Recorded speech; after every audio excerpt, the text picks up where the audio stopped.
Welcome to the UFFS Podcast with Darren Bates and Larry Fisher.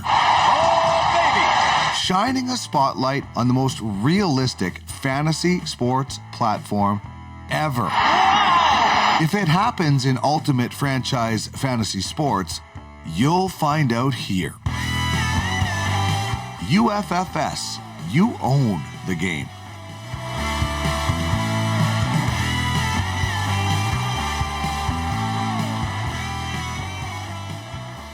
And welcome to the official UFFS podcast number 28, almost the end of August already, which means it's dang near the start of football season in the NFL. Of course, in the CFL, which is, I always say is kind of my passion, my game. We're about 3 to 4 games deep.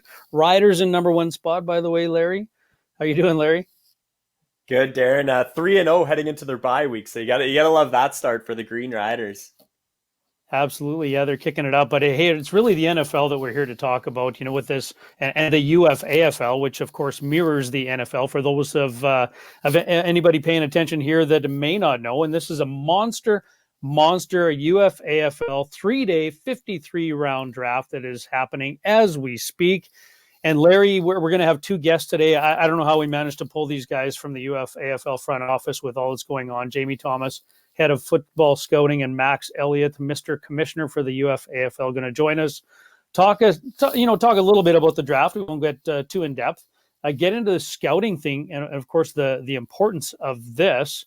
And we're going to talk about our each of our favorite logos. We're starting to see these names, logos, Twitter pages popping up, war rooms in the draft room. Larry, what I'm so entirely impressed of is seeing all the content shared on social media, the excitement, the passion. This is a lifestyle. This is absolutely a lifestyle.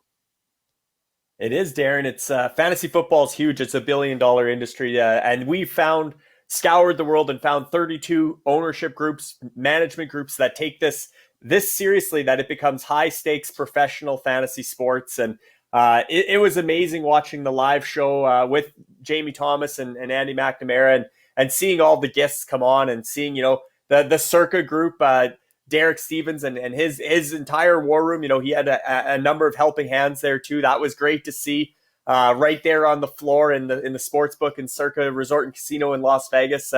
Amazing seeing that. Amazing seeing, Nick Lewis, our good friend from AO Sports. He flew down to Orlando. He had a group, a gang of guys all helping. He has guys monitoring different positions, offense, defense, special teams, really a staff there to help them draft their roster. So watching the draft play out the first round and seeing how much work's going into it for each franchise was awesome. And then to be able to sort of recap the drafting, the branding, and the scouting with the guys that are, like I said, they're doing all the work behind the scenes, Max and Jamie, I guess, in front of the camera, but also a lot of work for Jamie behind the scenes, getting scouting off the ground. So great to catch up with these two guys today and pry them away from the middle of the draft. Absolutely. And, I can't even believe a lot of these logos haven't even been out for, I'm going to say 2 weeks at the most. And some of them already have merch developed. They're wearing shirts. They're wearing their brand. I saw, the Gridiron Navy SEALs, or the Gridiron SEALs, I guess, with the Navy SEAL connection. Nick Lewis's group had repping the merch, I guess, there. And I think I saw the Rage. I think they were displaying some of their merch in their draft room as well. So it's really, really cool to see these the effort that goes into this stuff, the passion. And I can't wait to get past this draft. We got a couple very exciting auctions that are going to come up. We're going to talk about, and of course, getting into the play of the league is really where we want to get to. All the rest of this is just the setup of starting a big official league. There's a lot of stuff happening. It's crazy. And I'm glad these guys are going to take some time, and we're going to talk to Max and we're going to talk to Jamie, and it's coming up right after this. Time for a quick lineup change, but Bates and Fish will be back right away with today's guest.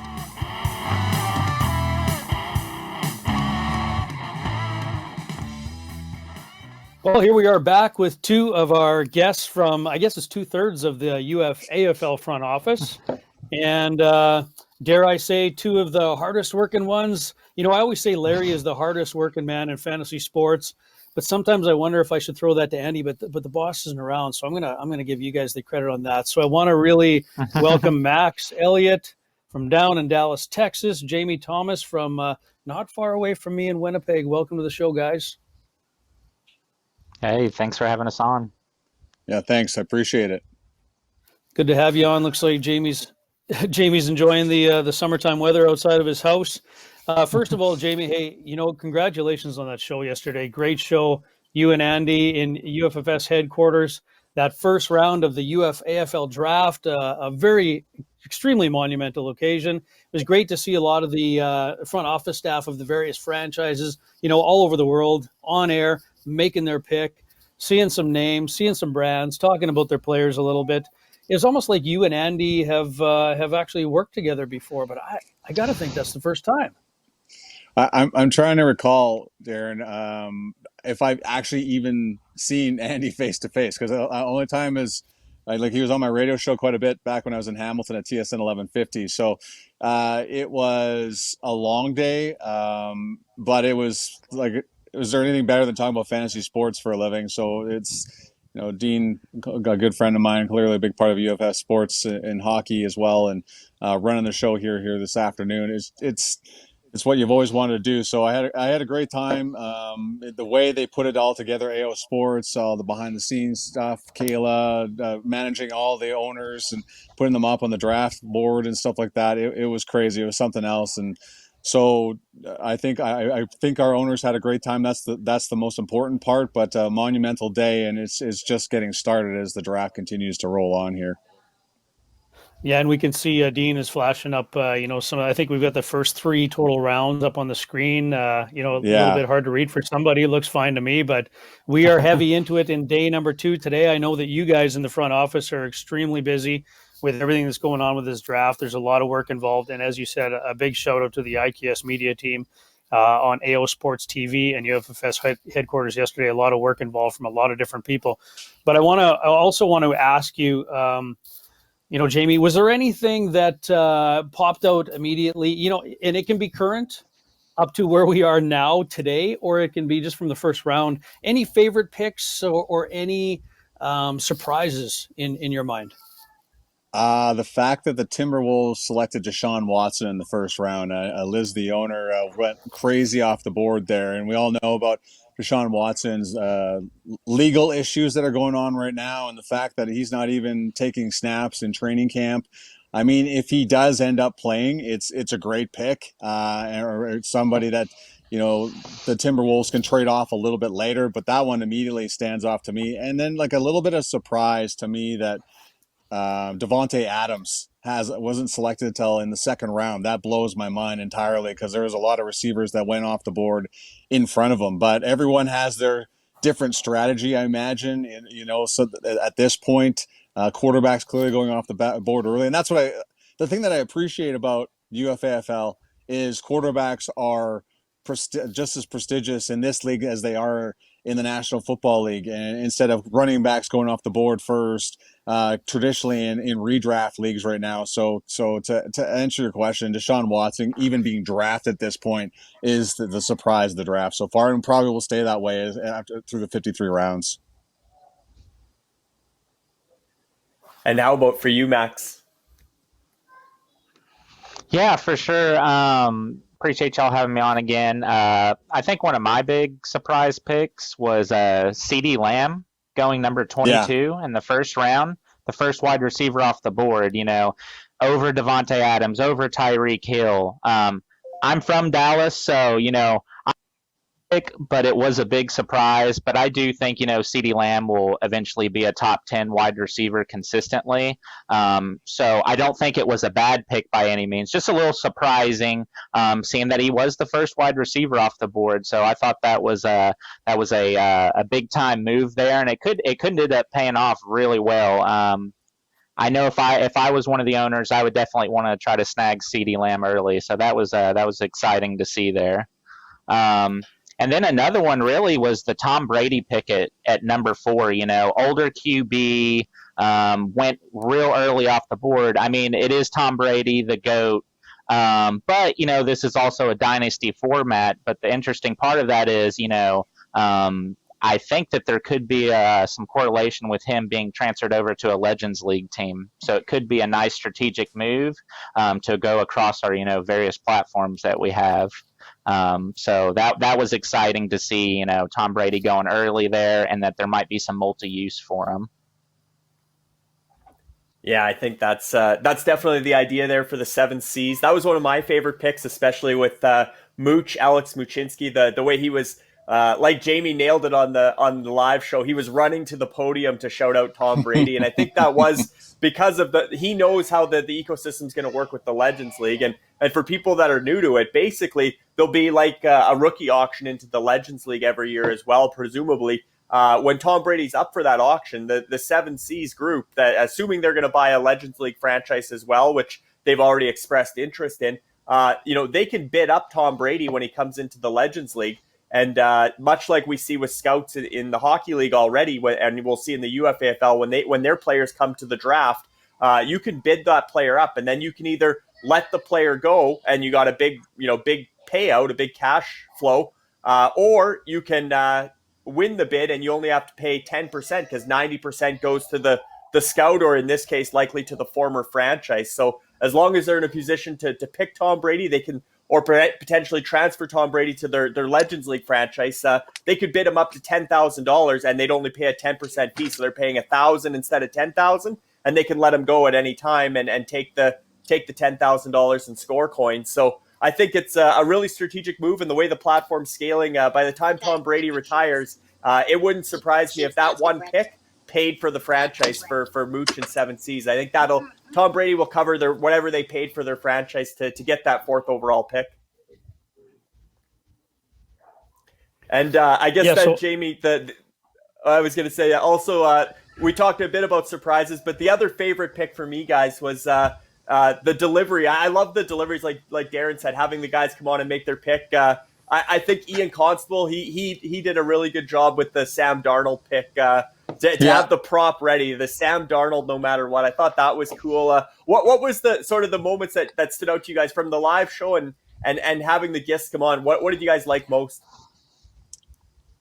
Oh, I'll start there. Sorry, Max. The Trout at Go number ahead. 2, like their draft room was like phenomenal, and it's too bad that because I think they had their microphone set up too far away. And so they were taking the background audio, but they had this amazing 4-man set in the draft room. They've got the casino going on behind them with all the bets going on as well. So I thought that, and then them grabbing Justin Herbert at number 2 overall, it was just a very dramatic pick. It's just too bad that the audio wasn't working, because it would have made a really cool moment in the draft in itself. I need my bread. Take the cheese off. And for you, Max, what moment stood out for you from the live show? I think, just the way Andy and Jamie, worked together there, and, with AO Sports and, all of everyone kind of coming together to make this happen. And just seeing how many owners we got to participate to come on the video, really. There wasn't like one team that stood out specifically. I was just excited to see so many people wanting to come on and announce their picks, and everybody's just doing their part and, growing the platform, getting the league's name out there. Sorry, I had a call come in there, guys. But yeah, just doing our part there. Everyone working together to make this thing happen. It's just been real exciting to watch this grow. And now, what about the sleepers? Because obviously we're only into the teens in the rounds, guys. But we're going 53 rounds here. The true sleepers are still to come later today into tomorrow. But what about we're into the teen rounds? What is there any picks that stand out, or guys that I know you had mentioned one, Max, on the Telegram? You said, "Hey, I like that pick." His first name's eluding me, but Samuel. But you can tee that one up and maybe just talk about some of the players that were either guys that you're high on, or guys that you thought maybe were sleepers that have since been picked in the top 12 rounds or so. Yeah, for sure. Yeah, I'm huge on Curtis Samuel. I think that's who you're referring to there. I think that he has a lot of multi-purpose uses. I mean, he can be used as a running back, a wide receiver, just an extremely flexible guy to have on a team, on your roster. I think he's super underrated. I see him having, 1,000-yard plus season alongside Terry McLaurin. And to kind of go right into that, seeing Fitzpatrick taken at, I think it was the 313 pick, if I'm not mistaken. Yeah, 313.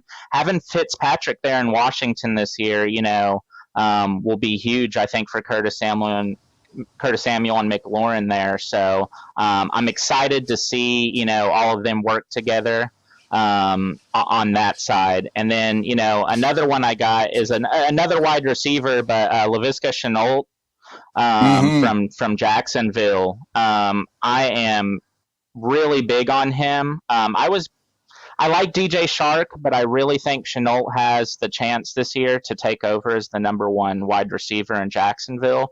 And I thought the Red Zone Dragons got great value there, in the middle of the fourth round. And for me, guys, it's just like Julio Jones dropping to the fourth round, and for the Tennessee Titans, I know that Julio's on the back end of his career, but I think the offense that they have in place in Tennessee is one that could be a little more explosive than it has been in years. And of course, Ryan Tannehill has been the beneficiary of a fresh start, and it's been that fresh start for a long time. And I know that AJ Brown is the big guy there. But for me, the number one receiver, I think is going to be a good value pick in the fourth round for the blockchain bounty hunters. So, guys, we're not probably going to get into too much detail in terms of, we've got a lot of draft yet to go. I can see some franchises already starting to load up with O-line guys now. I'm seeing that in the Twitterverse and different things. Obviously, I think we all knew it was going to be probably all about quarterbacks initially. Maybe running backs, maybe wide receivers, but now starting to see some O-line picks. So guys, stacking up the front wall, I guess, if you so to speak. And we do know there's going to be point values with all of these players, which is not typical in fantasy football. And that's what's, of course, unique about the UFAFL. Again, not going to get into detail just because I know we've got a new podcast coming up where they're going to be picking this thing apart like crazy and leaning on you guys to help do so. So I don't think we need to do that today, and we'll see what happens when the draft finishes up. But what is really cool to me, and this is just my thing, but I love the artistry. I love the brands. Oh, yeah. Love to see the names. And I just like to see this, these original things. And to be honest with you guys, I'm more of a CFL guy. I've said that many, many times on here. Being from Canada, I guess, being from Saskatchewan, it's about Saskatchewan Roughriders for me. I'm actually learning the NFL through this. And I probably am more familiar now with the names in the UFAFL than I am of actual NFL brands, to be honest with you. And here's some brands that you can see on the screen right now. These are just a few of them, and this is courtesy of Ross Mongro of the Legion. I think he did this up and threw it up on in social media, so kind of cool. Wanted to ask you guys, and maybe I'll start with you, Jamie. Is there any particular brands, and it can be a logo maybe that you like, and separate from the name, initially that you've seen that you really like for one reason or another, and why? Well, I'm a huge Marvel guy, so the second I saw Doom, and I know it's not Doctor Doom, but it's pretty darn close, right? So it's just, I thought the name is really cool for a fantasy brand as well, and the Valkyries, clearly that ties into also Marvel and Thor and Norse mythology. So I love the name. Also the logo ties in, but Doom, it just explodes. To me, that is a cool brand to go with, and I can't wait to see the jerseys or the helmets that go along with this team and this brand. Yeah, I had to look some of this stuff up. Doom, obviously, you see a lot of skeletons. We see that in the UFHL and this kind of skulls and different things. It seems to be a very, very popular way to go. I had to look up Valkyries. I didn't really, and I thought, what the heck is this? And I looked it up, and it's some Norse mythology or something to do with the name. Just watch Thor Ragnarok, and you'll figure it out, Darren. And the Valkyries are in that. So. I have some homework to do. I have some homework to do. What about you, Max? Yeah, so it was really hard. It's really hard to choose one. I do really like the Red Zone Dragons. One, I'm a huge Game of Thrones fan, so House of Dragons will be coming out, sometime next year as well. So, kind of, something personal for me there. But and then of course, I love like that color scheme, the red, black, and white. Love it. I grew up, watching like Michael Vick and whatnot. His early days in Atlanta. So I've always had, a soft spot for that particular color scheme. So really, really like the Red Zone Dragons. Another one that I just want to point out too is the Gridiron Seals. I know Nick Lewis over there actually reached out and connected with some Navy SEALs on that side, and I'm a Navy veteran. So I thought that was real cool that, he connected them, to the platform as well.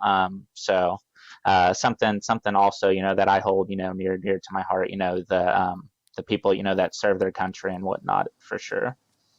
That's a cool story, and there's a great story behind that. Absolutely. And I'm going to be selfish here for a minute, Larry, and I'm going to talk about my favorites. And again, it's like you said, Max, it's really hard to choose. There's just so many, and there's different things I like about all of them. But when I saw the Hydra, and then I looked up the mythical creature of what a Hydra is, a three-headed, I guess, serpent or dragon or whatever it is. And then at first I just thought it was arms on this particular logo that you can see here. And then as you look closely, I can actually see the three heads. I thought a lot of thought and artistry went into this one. So that was kind of my favorite. When I saw Defiance, and if you get into, when you really understand the crypto, blockchain and the DeFi space of cryptocurrency and blockchain, I thought that was a really cool play on name there. So for that reason, I like the name Defiance as well. But Larry, I know that I asked you, we were chatting a little bit earlier, and I said, man, which favorite do you have? And I think you listed off, about half a dozen. Yeah, it's hard to narrow it down for me. There's so many nice ones. I like the Defiance as well, not necessarily for the logo, but for the name, decentralized finance, Defiance. And I just thought that was a cool play. The one that I have to point out that I didn't necessarily love when I first saw the logo, but it's grown on me every day that I've seen it since, is the Blitz. I love the name because Blitz, football Blitz, it goes with football. But the logo and the color scheme, I think the more I see it, the more I like it, and the more I think it's going to pop. The Stormbreakers are another one that I think their logos and their efforts so far on social media and stuff, I think their branding is going to take off for them. And the one that I thought was cool too was the VCC group. Obviously Chris Carter, Michael Vick, and Terrence Crawford. They came out with the Paradise Blackhawks, and obviously they went with the Raiders color scheme, which is obviously now in Vegas. And for people that don't know, because we don't allow regions or city names to be attached to the franchise names, because these franchises sell and they can turn over, and you just don't want to be changing names constantly to regionalize them. So they have to go with a sort of a standard name. But by working Paradise in there, because obviously you see the palm trees, it is Paradise Blackhawks, but part of it is the Vegas Strip is known as Paradise, or that part of the city. It's sort of like a suburb of Vegas called Paradise. It's an actual place where people live, is Paradise, Nevada. I don't know if that was part of their idea there, was to mix the Vegas Raiders with the Paradise Blackhawks, because they have the Raiders color scheme in Vegas, and then to throw Paradise on there. But I thought it was a subtle way or genius way to tie the Blackhawks into Vegas, into the Raider color scheme. If that was the story behind it, I think getting Paradise in there was genius, because it's not necessarily a city name, or no one would associate that unless they knew that they had the Raiders color scheme and based in Vegas. So I really liked the creativity of the VCC group with Paradise Blackhawks. Larry, I wasn't.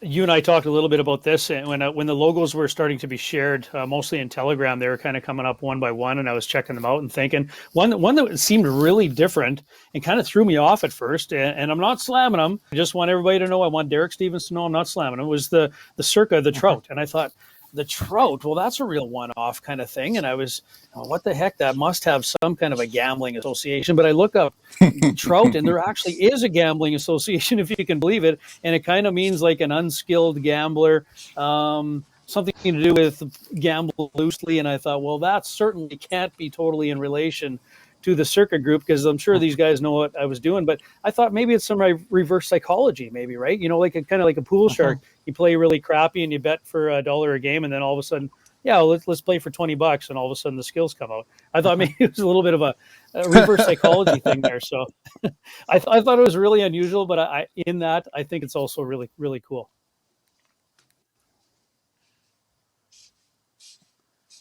I just want you guys to know, I I love love a puppy. Like, more than happy to give a puppy away here. So like, just bear with me while I go through this. I apologize. That's what, when you have 3 kids, and I'm sure Max knows a little bit about this. Like, it's just impossible to find one part of your house where you can have an office, and I don't have that right now. And I'm still working on it. Maybe if this turns out, goes as well as it's supposed to, I'm going to expand the house and get my own instead of the shed in the backyard. And I'm going to get someone to look after the damn dog when I'm doing live hits. Thanks. Sorry, boys. Hey, no problem. I totally understand how it works. This is real life, man. This is how it goes. And I have a rule in my house that you do not use the microwave when Dad is on a podcast, because it screws up my internet. So we all have to deal with different things. We get it. You know, even in business, if we all have side jobs, you get a real understanding of what it is in family life and trying to do conference calls around things that are happening around you. So you get used to it, to be honest. Hey, so I want to, you know, I didn't introduce you guys properly off the top here. Obviously, we have Max Elliott, who's the commissioner of the UFAFL, and we have Jamie Thomas, head of scouting for football. The boss isn't here, Andy McNamara. Yeah. So a good opportunity to deal the dirt, you know. Is this a kind of guy that cracks the whip? Is he on you guys like, hey, we got to do this and this and this, got to be done by this time? How does it work? What's the day-to-day like in the UFAFL front office? It's a busy place, Max. Tell us about it. Yeah, no, it's been exciting. You know, I still can't believe all of this is, you know, real. My wife still can't accept it either. It's funny, you know. But honestly, it's been great, you know, working with Andy and Jamie. You know, we all have our titles, but honestly, we all work together as a group, and, you know, especially during the startup and the launch of this, we've all been sharing duties and whatnot. So all of our titles have kind of, you know, crossed over each other, because we've all been doing our part, you know, with the MFL site, you know, getting players, you know, logged in there that weren't on there. You know, we've all been doing our part here. You know, Andy's great, you know. I wouldn't say he cracks the whip, but, you know, he makes a point, you know, we need to get stuff done. But we all work together well. I think all of us enjoy working with each other. I might just be speaking for myself, but we have a great group, a great trio going for sure. What about you, Jamie?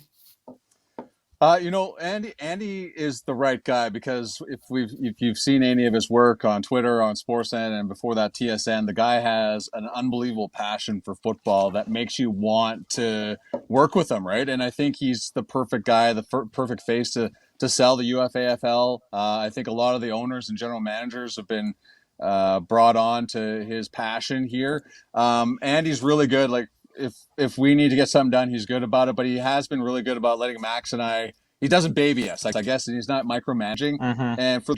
And for the most part, we've been able to, Max and I and Andy, get all this stuff done. And I you know, for a lot of people that don't know about the UFFL, we're one of the few leagues, I think, that has offensive linemen going, and that was the biggest headache. We had to work through multiple websites to allow us that opportunity to even put in offensive linemen. So with the website we're using right now, myfantasyleague.com, we had to manually enter 200 offensive linemen. And the tough part is to decide who, outside of the starters, which changes all the time anyways, to put those in. And then on top of that, enter 1,000 salaries, because it's a salary cap league as well.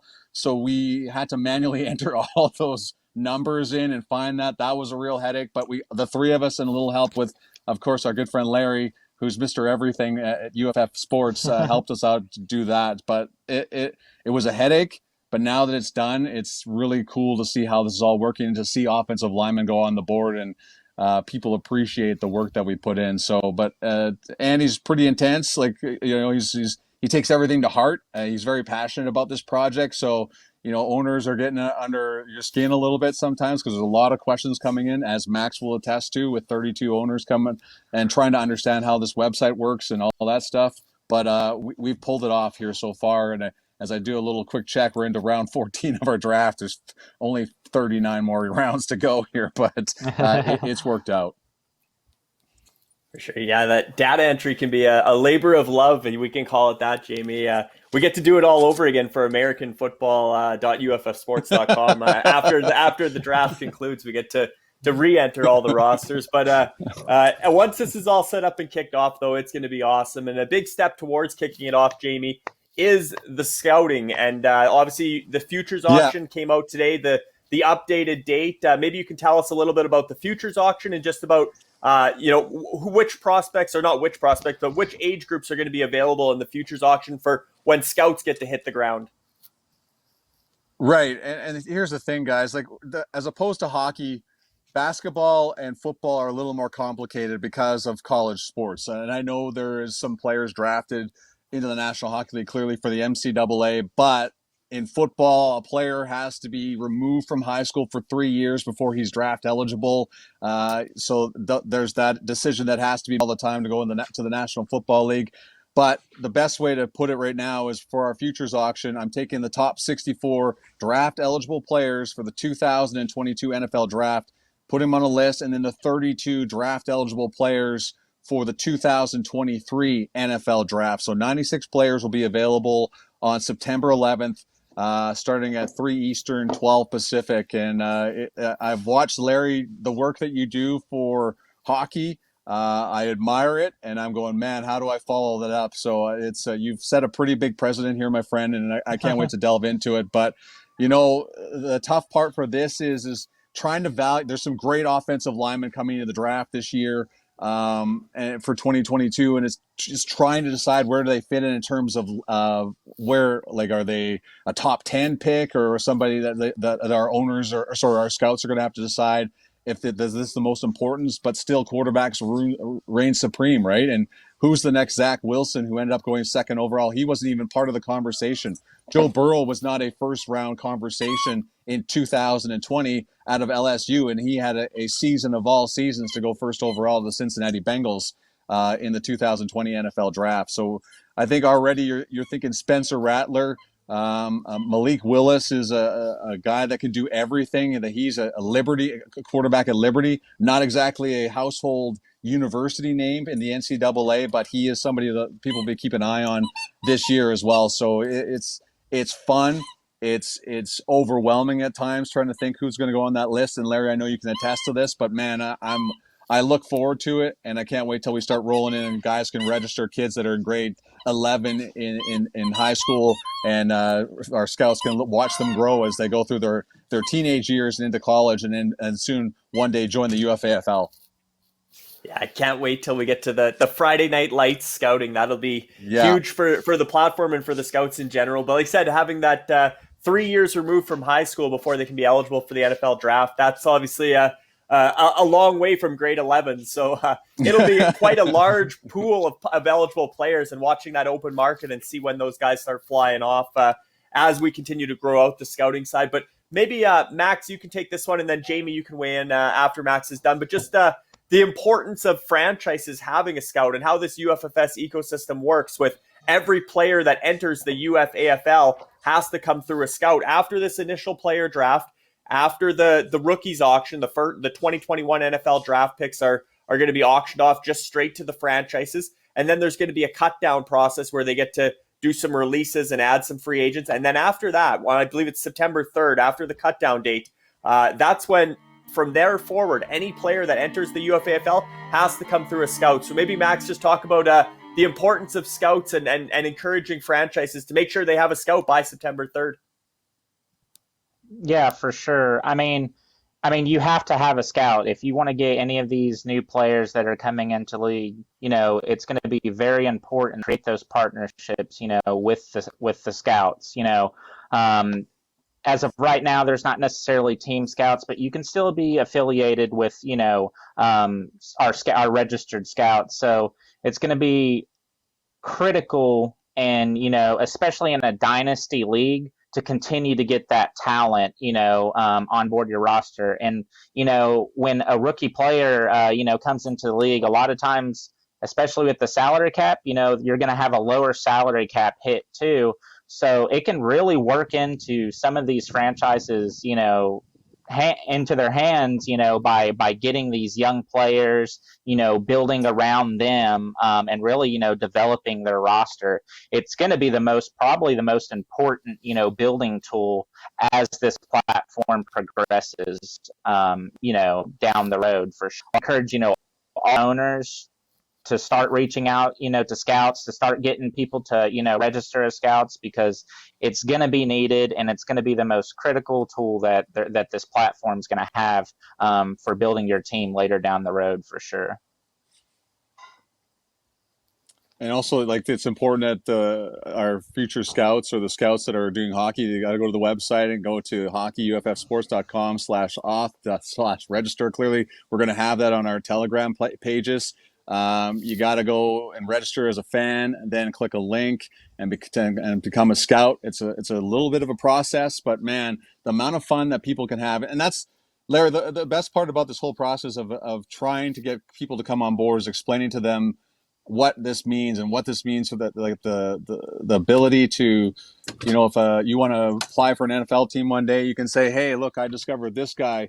And it's on the blockchain. There's right there for a resume. It's staring you in the face. So that opportunity for these future scouts alone is going to be so important. And I think they're excited to hear what this all means, because as we've attested to, after this 53-man roster draft and after the rookie auction, the only way that you're going to add the future players is through your scouts, or the scouts of the UFAFL. So that this platform is mind-blowing. The opportunities and how in depth it is, and I every day that I get up, it's just it blows me away. I definitely foresee, us having some full-time scouts, as well. So, I know I've been telling my wife, hey, I'm just going to be a fantasy football commissioner. That's what I'm going to do for a living. So I really think some of these scouts, especially if they put their all into it, they'll be able to, make this a full-time thing. I think that's one thing we've talked about here at UFFS since inception, is how this could, in fact, become a lifestyle. It can actually become a full-time job. So we call it professional fantasy sports. And you look at everything that's happening, we call it elite, we call it high stakes. And this is exactly what it is professional fantasy sports. And I want to thank you guys so much for taking the time today, because I know you're incredibly busy. Jamie, of course, just doing the broadcast yesterday that he's outside his home, and found the favorite squeaky toy for his dog along with doing this podcast today. So I know your hands are full every which way you turn here. But this has been a heck of a journey. A lot of hours put in. I don't think people can even really appreciate the amount of hours that the UFAFL front office has put in. So thank you guys for what you're doing. I know you got to get back to monitoring this draft. We've got maybe another one, maybe another two. Hopefully that's it, but we might have a little bit more than that. We'll see how it goes. And thank you again, guys, for your time today. Yeah, thanks for having us. Thanks, guys. Yeah, thanks. Hey, and coming up, Larry and I are going to wrap up with, some other important dates that are coming up in the UFFS ecosystem, things that people might need to be aware about that are also important to know. And we'll wrap up the end of this podcast coming up after this. This is the UFFS Podcast, ultimate franchise fantasy sports, where you own the game.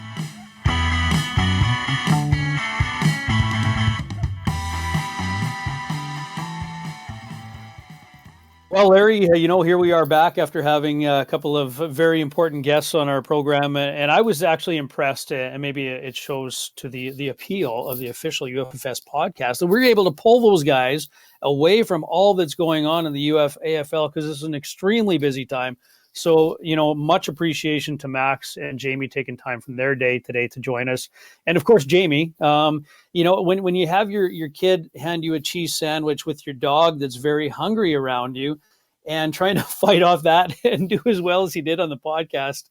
I can only imagine. I think if that was me, because I know my dog is very much a food hound as well, I'd probably have to say, sorry guys, I got to take a pause here and I'll come back in 5 minutes and regroup. But he handled that well, pulled through the punches just like he and Andy did on the broadcast yesterday. Yeah, Jamie's a pro's pro. He can even handle the dog distraction, which I have 2 little Yorkies. I know how distracting they can be, and heaven forbid the doorbell ever go when we're in the middle of a podcast, because it'll sound like we're at a stadium. That's how loud they get. So, but yeah, definitely a great job by Jamie handling the distractions and forging ahead and really, introducing us to scouting in football, which is so huge. And Max, obviously the inner workings of the league, the man behind the scenes running a lot of the draft on my fantasy league, and obviously in communicating with all the owners, because communication is so important.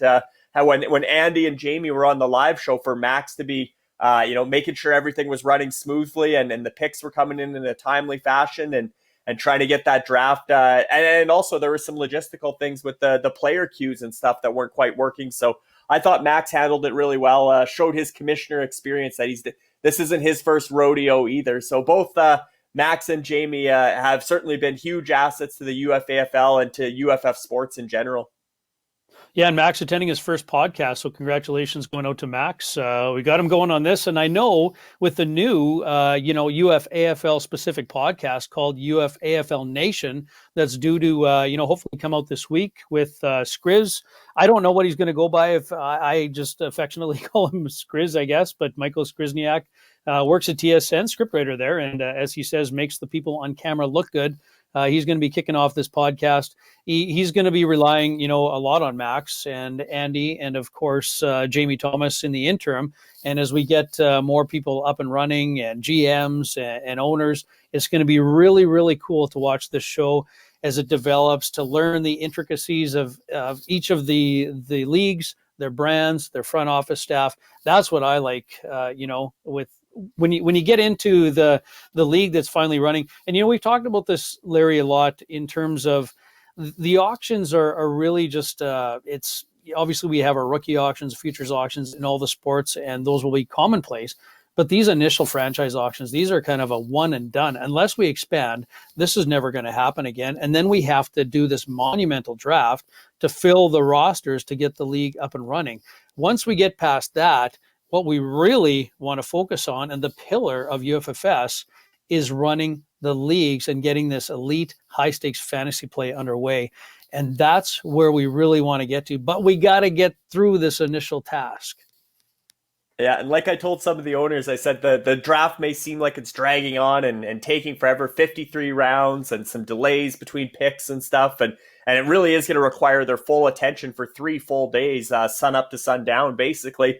But the next day when that draft's over, you're going to wish it was still going. You're going to, this is a once in a lifetime experience, doing a 53 round draft with offensive linemen, 32 franchises, everything mirroring the NFL. So I think once they get through this draft, everybody's going to be breathing a sigh of relief, but also, they're going to miss the drafting part, and then be able to look back on their handiwork and really see how their team came to shape from starting with a franchise name and a logo to now look at the players I've accumulated. Then I head into the rookies auction and try and bring on some talent that was drafted in the 2021 NFL draft, and then hopefully have a scout in place to attend the futures auction and start developing a pipeline or developing a revenue generator through the scout by acquiring some top end talent for the upcoming drafts in 2022 and 2023. But all in all, I think it is a lot of work, Darren, to get a league, like I said, monumental league like this off the ground. But once it's off the ground and we're going head to head,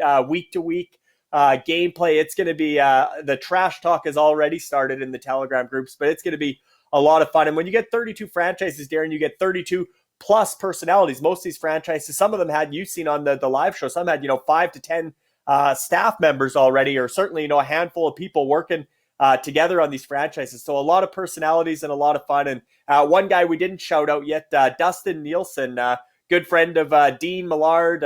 Obviously myself, I went to college with Dustin, played hockey with him. Jamie and Andy know Dustin really well through their years of media experience. Dustin calls CFL games for TSN. great guy. And to see him come on and make the pick for the Beast. And I thought it was hilarious how he did the shout out to the viewing party at the brew house in Edmonton. But you know what? I bet there was a viewing party at the brew house in Edmonton, because I think that Beast franchise, headed up by the Five Eyes Entertainment Group with Jeremy Latta, Nolan Reinhart, and Trevor Zimmer. We know those guys from hockey. They're very serious, high-stakes fantasy players.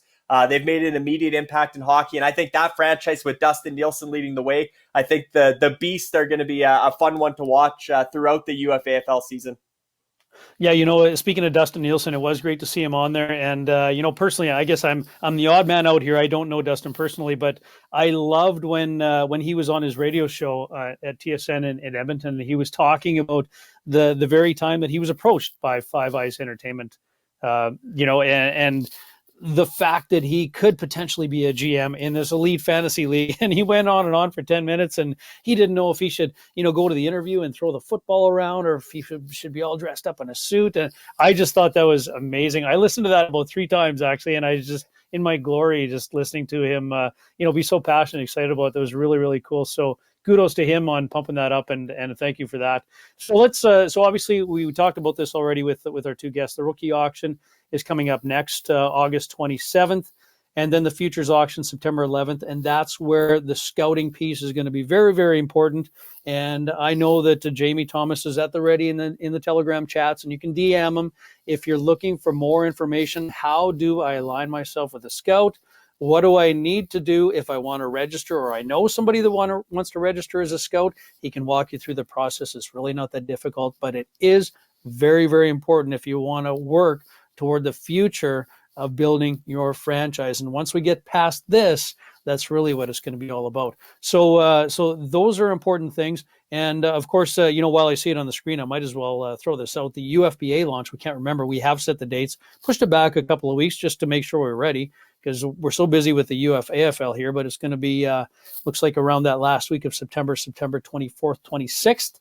So if anyone is interested in getting into another big sport, which is going to be our basketball league, mirroring, of course, the NBA, Alex LeBlanc, hard at work and has been for a while on this. The rule book, I think, is about to be released here September the 1st, or the first week of September. So looking forward to that one. It's going to be another monumental one, Larry.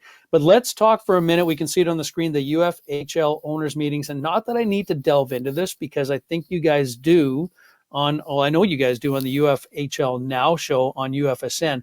But this is really important. And I want anybody that's, paying attention to this podcast that might be new in the football side of things, soon to be new on the basketball side of things. Why are these meetings important, and why should people pay attention on what's happening with the owners meetings in the UFHL, Larry? Yeah, I think, Darren, it's a great point you make, that they should be all the football GMs, owners, as well as, potential basketball owners and GMs.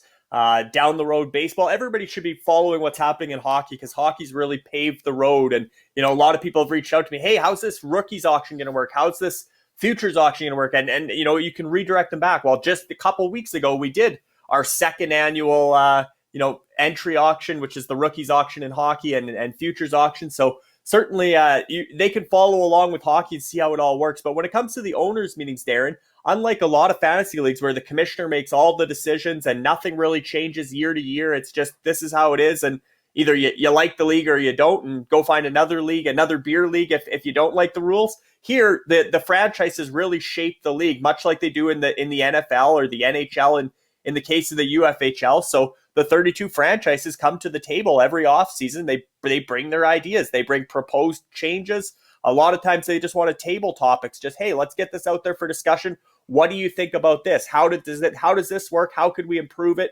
So a lot of discussion. It actually will take place probably over 3 Saturdays, Darren, starting August 28th, next Saturday, and then September 11th, the same day as the futures auction in football. We'll be doing an owners meeting in the UFHL, likely in the evening. And then September 18th, there'll be a third and final meeting. And then that'll be followed by a voting process. So approximately 20 topics are going to come to the table. Some are already being proposed as a change. Hey, we want to put this to a vote. We think there's enough traction. And then some are, like I said, more so discussion, and see if a voting topic comes out of it. If everybody's on the same page, perhaps it gets to a position where another topic could be voted on. But there'll be a voting process. September 26th, there'll be the deadline there for everybody to vote, and then the results will be revealed, and then you sort of officially start the next season on October 1st for the hockey side. But this will play out in football, basketball, baseball. The owners, basically the head of sport and the admin, the front office for the UFAFL has set up the way they think the football league can work best for year one. Nothing's going to change between now and the start of the season. The rule book's out. This is the way it's going to work throughout the year. Things are going to come up. It's the first time for, like I said, a monumental league with 53-man roster, 46 active, offensive linemen in the gameplay. There's going to be a lot of creative ideas. You got 32 ownership groups. They're going to have ideas. Hey, what if we add this category for offensive linemen? Hey, what if we tweak this scoring system? Hey, what if we do this with the bye weeks? Whatever the case, there's going to be a lot of potential ideas come up in the Telegram chats and email and DM over the year. It's up to the franchises, and this is important to note, the franchises to take notes throughout the year. And then there'll be a 2-week window or a month window where we say, okay, here's the deadline to submit for owners meetings. Anything you want to talk about at the owners meetings, any changes you want to propose, now's the time. And hopefully, a number of those 32 franchises have throughout the year, when a good idea comes up, somebody jots it down and it gets presented and talked about. And that's how the league really changes or improves and grows from year to year. And we can go back to October, Darren, with the hockey off-season meetings were in October last year because of the weird bubble season. But I think we voted on about 10 or 11 topics, and I think 5 or 6 ended up being implemented as new changes for this season. And there's going to be upwards of 20 topics into next season, probably a handful of changes again. So this is really the way these leagues function, much like the real world. The NHL has a board of governors meeting, and they have a mid-season meeting and an off-season meeting. The mid-season meeting, you sort of discuss because you're right in the middle of it, right? You're in the heart of the season. Everything's fresh. You're talking about how everything's working.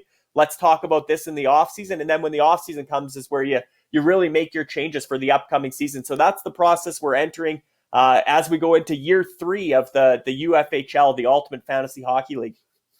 Yeah, and in every league, whether it's hockey, whether it's now it's football, it's going to be basketball, and of course baseball, and on in the future. You get these very experienced, extremely experienced. I'm talking in some cases decades of experienced fantasy, sports people, I guess, for lack of better words, that have some very innovative, out of the box, and really good ideas. Because I don't think here at UFFS or any of the head of sports are saying, we know exactly, what we're doing in every case, and this is always going to be right, because you can get tunnel vision. You kind of have your one set of mindset of how things should be done, but you forget about, wow, that's a great idea. That could happen that way, and that could work really well. And then the democratic process kicks in. So you get everybody together, they discuss, and it has to make sense for the, the future and long-term vision of how the league should run for sustainability. But other than that, I love what I've seen in the UFHL, Larry. I like how these owner meetings, how they come together. You have some disagreements, but at the end of the day, you find a way to, you present your case, and it's either voted on, for or against. And sometimes, in fact, I would say usually, and you can comment on this, but it doesn't necessarily go into effect for the upcoming season, because someone might have built their team toward a certain rule set, and you just can't flip a switch and turn it around right away. That's a great point, Darren. So a lot of these rules that are coming in this season or this year's off-season meetings for hockey, some of these rules are being proposed for 3 or 4 years down the road to allow that transition period. So, for example, in hockey, they're thinking of lowering the fantasy points, the weighting for penalty minutes and hits, 2 of the physical categories. Well, because they are weighted quite heavily right now, some franchises have went out and targeted players that get a lot of penalty minutes and a lot of hits. So if you're going to, take that down in weighting, you got to allow those franchises that built their team to the current scoring system to adapt and transition away from that and sort of spread those players back out across the league. So a lot of changes are proposed for 2-3 years down the road. I know we've talked about adding a 3rd round of the rookie draft, taking away the 2nd round of the rookie auction in hockey, and just going with a 1st round. There's different ideas there. But again, you're looking at down the road, and certainly all the changes that are proposed, they first have to pass the founders, the UFFS founders, in order to make it onto the agenda for the meeting. So if you're proposing, we don't want to use Scorecoin anymore, we want to use US dollars, well, that's not going to make that ain't going to make the agenda, because that's not in line with the vision of the platform. So there are platform rules that are going to be consistent across all leagues, all sports, But then within the league itself, there's a lot of flexibility for the owners to really model this league and evolve this league the way they want. It's not just what Andy says or what Max says. It's what the 32 owners say. And very much, I'm in that role kind of like Max and Andy in hockey. And we work for the owners, much like Gary Bettman and Roger Goodall work for the owners of the league. The league, Roger Goodall's the face, the figurehead, but he works for the owners. If the owners want to make a change and there's enough support for a change, Roger Goodall will be making the change. And that is true, Darren, with the democratic process. And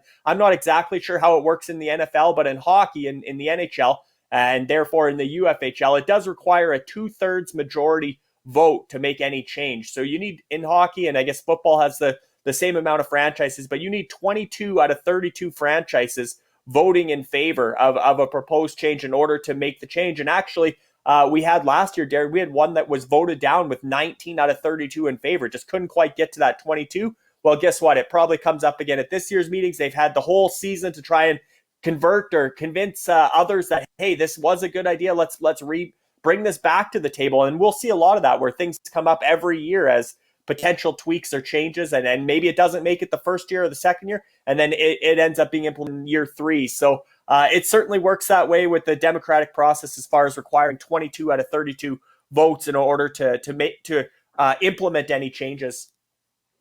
Absolutely, Larry. And you can see it on the screen right now. This is our website for anyone that has not yet gone there. You probably should have a look around, read the news articles. Very well done. Larry puts a lot of those together, and look through the various logos, brands, franchises that we already have set up in the UFHL, and over 4,000 registered NFTs. And I'm not even going to begin to get into the NFT side of it here today because we don't have time for that. But that should do it for today. Of course, the official UFFS podcast proudly broadcast on the Ultimate Fantasy Sports Network. Thanks to our guests, 2/3 of the UFAFL front office today, Max and Jamie, taking time from their busy day to join us. We've got a lot of great shows on the Ultimate Fantasy Sports Network. You can see it on your screen. Our UFHL specific show, of course, with Dean Millard, and the insider sometimes shares some secrets in there. Sometimes he doesn't know of all the secrets. If Dean gets some guys on there that has something that the insider hasn't learned yet, doesn't very often happen, but I think it just happened this last episode. Great shows. Check them out if you haven't already.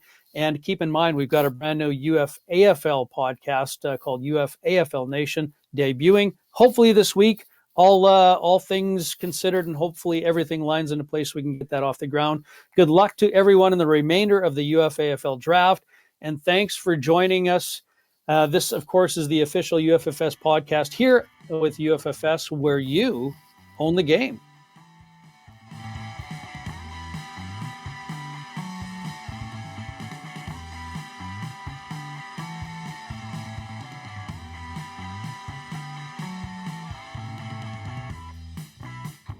This has been the UFFS Podcast with Darren Bates and Larry Fisher. Get in the game where you own the game at www.uffsports.com.